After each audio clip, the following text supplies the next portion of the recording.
ng pipino. Pinapat pa kasi sa akin yung paminta.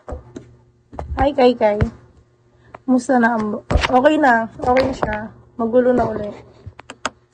Nasa bayan siya. Sinama siya ni Mama. At gagawa ng kwarto si Karen. Masikip kasi sa kwarto ko. Andun siya. Ang ingay-ingay niya pa.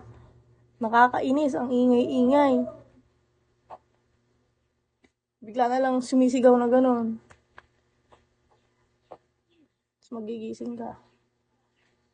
Ang ingay niya. Ang ingay.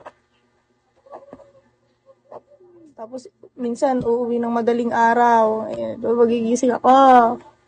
Tapos, dadaldalin niya pa ako kung ano yung nangyari sa, sa gig niya. Kakwento niya pa. Alam mo ba, may lumapit sa akin bata, pinaka-carbon lodi ko. Ganon, ang ingay, magdadaldalin ka pa.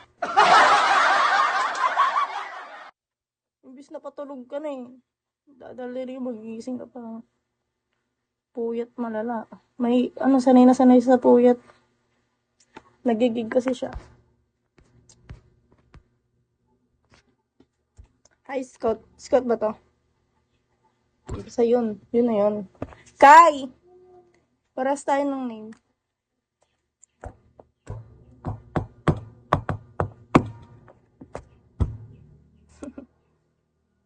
Commute lang sila pag may...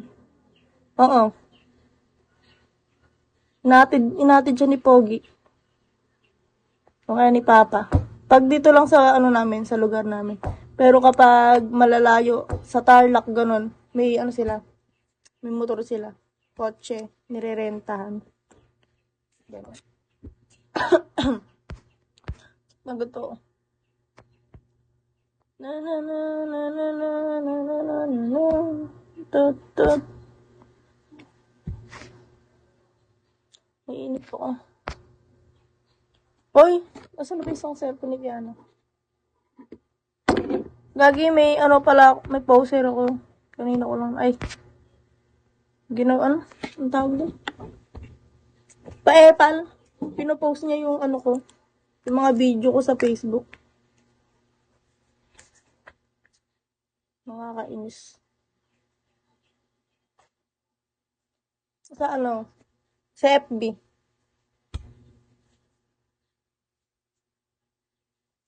Nakita kasi nung pinsan ko eh.